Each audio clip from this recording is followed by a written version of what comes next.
नमस्कार, स्वागत छ यहाँहरुलाई नेप्से ट्रेडरमा।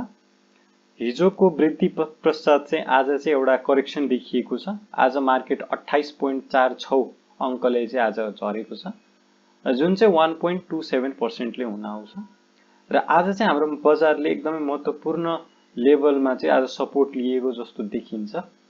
खासमा चाहिँ क्लोजिङ जहाँसम्म मलाई याद छ यो चाहिँ 2200 मै क्लोजिङ भएको छ, तर अहिले सायद अपडेट नभएको हुन सक्छ। एकचोटी हामी यहाँ क्यान्डलमा पनि हेर्न सक्छौं।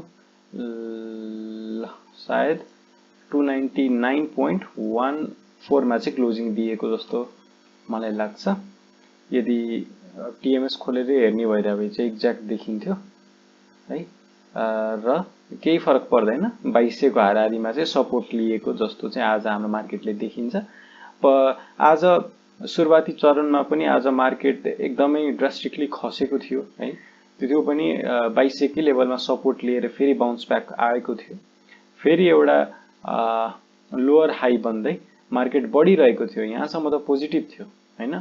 झन्डै 11:47 सम्म चाहिँ एकदमै झन्डै 12 भनौं न, झन्डै 12 बजेसम्मकै जुन यो उतार चढाव छ यसलाई चाहिँ हामीले नर्मल रूपमै यसरी करेक्सन आउँदै बढिरहेको भनेर हामीले एज्युम गर्दै थियौं।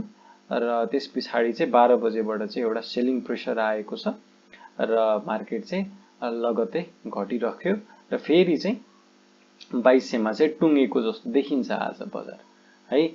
आजको दिनमा हेर्नुहुन्छ भने आजको गिरावटमा पनि 30 वटा कम्पनीहरुले कमाएका छन् र 182 यानी कि 82 वटा कम्पनीले चाहिँ आज घाटा बेहोर्नु परेको छ र 7 वटा कम्पनीको मूल्य चाहिँ जस्ताको त्यस्तै। टप गेनरको कुरा यदि गर्नुहुन्छ भने चाहिँ केएल, बीएसएल, एनआरआईसी, बीएचपीएल, एएचएल, बीपीडब्ल्यू यी कम्पनीहरुमा चाहिँ सर्वाधिक वृद्धि भएको आज हामीले हेर्न सक्छौं। अरु पनि हेर्छौं भने चाहिँ ग्लोबल आईएमई 3.63% ले बढेको छ।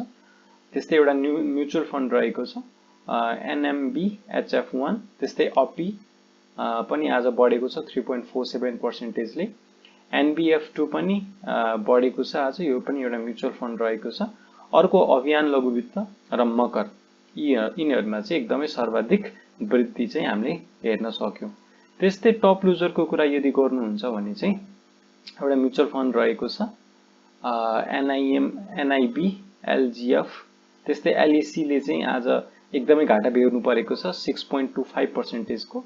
त्यस्तै बीबीसी मा पनि आज करेक्सन देखिएको छ है। विशाल बजार कम्पनीमा पनि आज 5.33% को गिरावट छ। त्यस्तै सीओआरबीएल डेभलपमेन्ट बैंक निकै राम्रोसँग बढेको सेक्टर थियो, अलिकति करेक्सन देखिनु स्वाभाविक नै हो। त्यस्तै एसएलबीबीएल एउटा लघु वित्त हो। लघु वित्तको त अब पोलिसी नै अब राम्रो नआएको कारणले गर्दाखेरि पनि अब यो घटेको हुन सक्छ। टर्नओभरको यदि कुरा गर्नुहुन्छ भने एनआरआईसी, ग्लोबल आईएमई, प्रभु, केबीएल र शिवम यी कम्पनीहरुमा चाहिँ टर्नओभर एकदमै ज्यादा देखिएको छ। अर्थात इन्भेस्टरहरु चाहिँ यी कम्पनीमा इन्भेस्ट गर्न रुचाइरहेका छन् र सेलिङ र बाइङ दुईटै पक्षबाट हामीले हेर्नुपर्ने हुन्छ। दुईटै पक्ष चाहिँ यसमा चाहिँ एकदमै ज्यादा छ भनेर हामीले हेर्न सक्छौं। भोल्युमको आधारमा हेर्नुहुन्छ भने एसएफएमएफ एउटा म्युचुअल फन्ड रहेको छ, यसमा चाहिँ भोल्युम एकदमै ज्यादा आएको छ। अर्को पनि म्युचुअल फन्ड नै रहेको छ सीएमएफ2, त्यस्तै ग्लोबल आईएमई, प्रभु र पीएसएफ पनि एउटा म्युचुअल फन्ड भयो र ग्लोबल आईएमई र प्रभु भनौं यिनीहरुमा चाहिँ ट्रान्ज्याक्सन एकदमै ज्यादा देखिएको छ। अझै हेर्छौं भने चाहिँ केबीएल, एसईएफ, एसएलसीएफ, एनआईएमबी र एलईएमएफ मा चाहिँ एकदमै ज्यादा भोल्युम देखिएको छ आजको दिनमा है। आज चाहिँ शिवम हेर्नुहुन्छ भने भोल्युमको आधारमा एकदमै धेरै चाहिँ आएको छैन है। सेकेन्डको पनि लास्टतिर छ।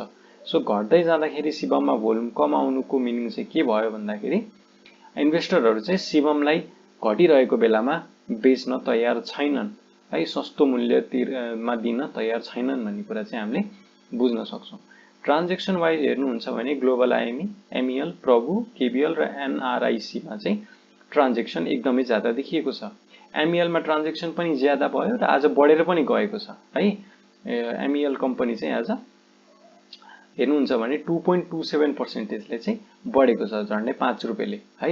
र 200 हाराहारीमा पाउने स्टक 5 रुपैयाँले बढ्नु भनेको चाहिँ एकदमै उत्कृष्ट रिटर्न भनेर बुझ्न सक्छौँ। यो 1-2 हप्ताभित्र यसले धेरै रिटर्न दिने छ भनेर मैले एक्सपेक्ट गरेको छु र मैले यो एनालिसिसमा पनि यो MEL को बारेमा चाहिँ मोदी इनर्जी लिमिटेडको बारेमा मैले भिडियो बनाएको थिएँ।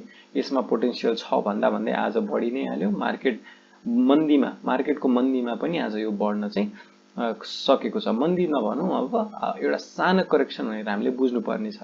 आजको दिनमा यदि तपाईले होल्ड गर्नुभयो भने तपाईले जित्नु हुनेछ। यदि कदापि तपाईले आज सेल गर्नुभयो, एक्जिट गर्नुभयो है, किनभने 2200 मा कसैको स्टप लस हिट हुन्छ भनेर मैले एनालिसिस पनि गरेको छैन र कुनै पनि एक्सपिरियन्स ट्रेडरले यो लेभलमा चाहिँ एक्जिट गर्दैन। हेर्नुस् है, सो यो लेभलमा एक्जिट नगर्ने ट्रेडरहरूले त उहाँहरूलाई थाहा छ भविष्य अथवा फ्युचरमा कहाँ जाने पोटेन्शियल रेडी, कहाँ जानको लागि यो मार्केट पछि घटेको है। जस्तो हामीले लङ जम्प हान्दाखेरि के गर्छ, प्लेयरहरूले लङ जम्प हान्नुभन्दा अगाडि केही पाइला पछि सर्छ। त्यही भएर हामीले नेप्सेले अगाडि जम्प गर्नको लागि चाहिँ केही पाइला तल सरेको भनेर हामीले बुझ्नुपर्ने हुन्छ है। र टेक्निकली पनि हेर्नुहुन्छ भने एउटा महत्त्वपूर्ण सपोर्टको लेभलको काम गरेको छ। आज 2200 ले रियाक्ट गरेको छ नि हैन। 2200 मा सुरुवाती चरणमा पनि पुगेको थियो, फेरि बढ्यो हैन। त्यसरी यदि बढ्छ भने चाहिँ हामीले यो सपोर्टको काम गरिरहेको छ, यसले रियाक्ट गरिरहेको छ मार्केटले भनेर हामीले बुझ्नुपर्ने हुन्छ।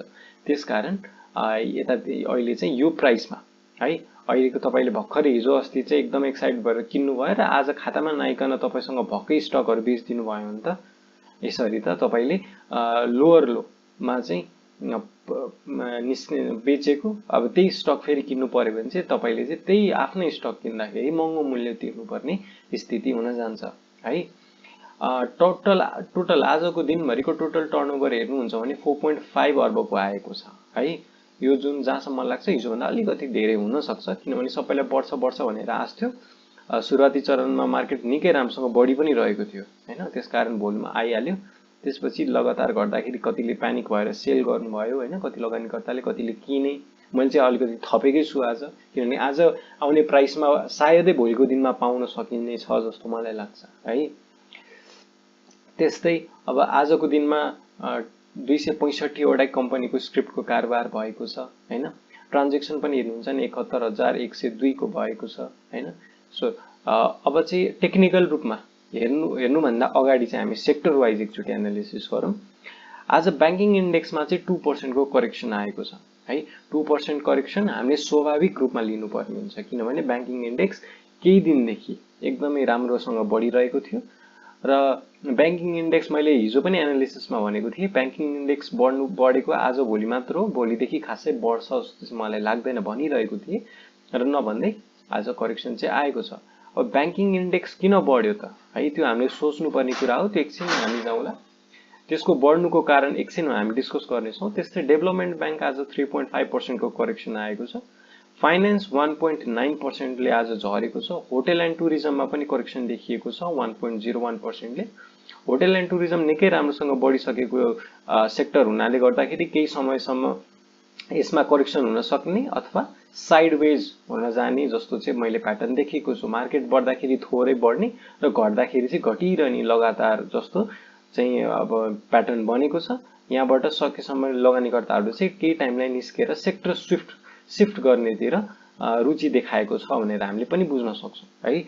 यसमा गरेर अब नबढेको सेक्टरहरुतिर गयो भने चाहिँ यो पालिको बुलमा निकै राम्रो फाइदा गर्न सकिने छ भनेर हामीले एनालिसिस गर्न सक्छौं।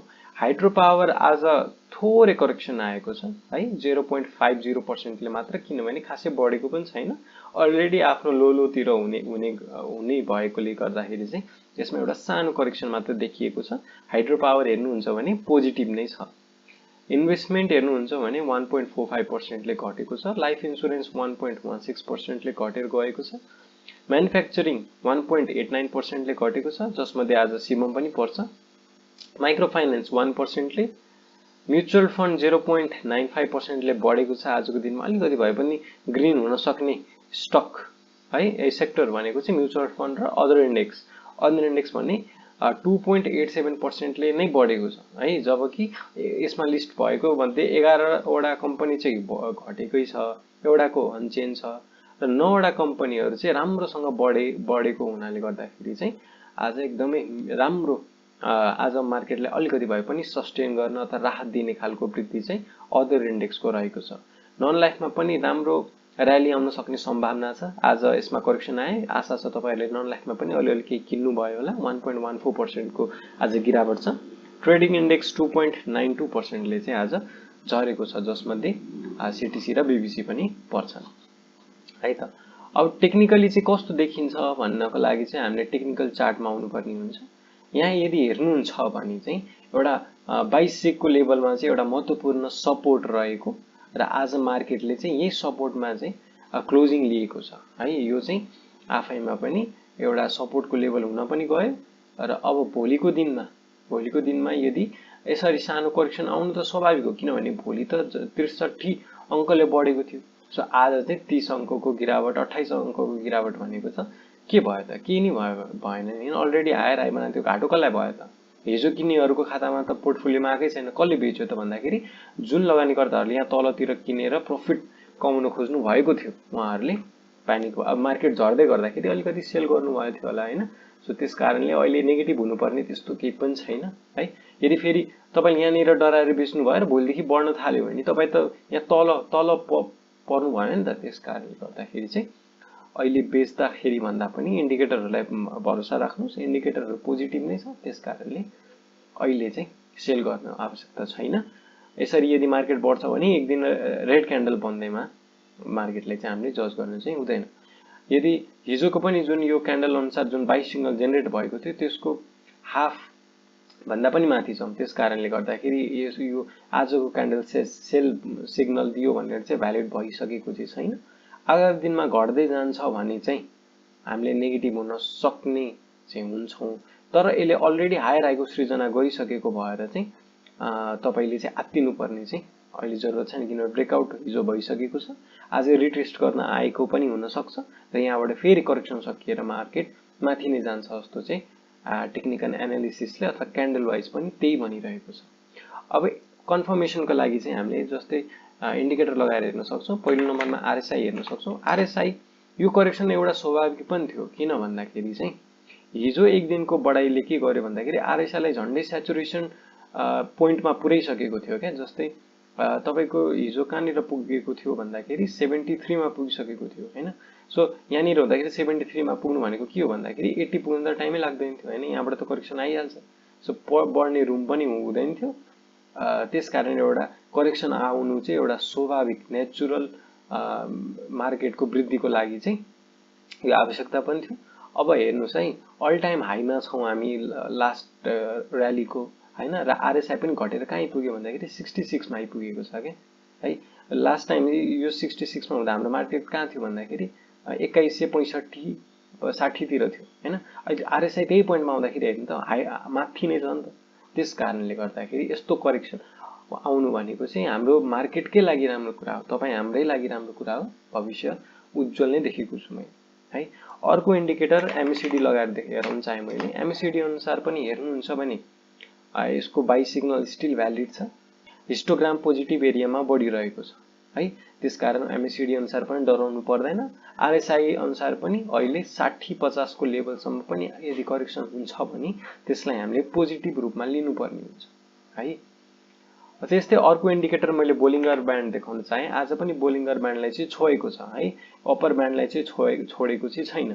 त्यसकारणले गर्दाखेरि अप्पर ब्यान्डतिर यदि घटेरै होस्, रातै क्यान्डल होस् अथवा हरियो क्यान्डल होस् हैन, माथितिर कन्सोलिडेट गर्छ भने चाहिँ बजारले बोलिङ्गर ब्यान्डको अप्पर ब्यान्डलाई खचेड्दै चाहिँ माथि जाने हिस्ट्री त हामीले बारम्बार देखिरहेका छौं। त्यसकारणले यो पाली पनि के भिन्न हुन्छ भनेर चाहिँ नसोच्दा भयो है। र मार्केटमा हामी लगानी गर्ने भनेको घाटो खानलाई पक्कै होइन, 2 रुपैयाँ कमाउनलाई नै हो।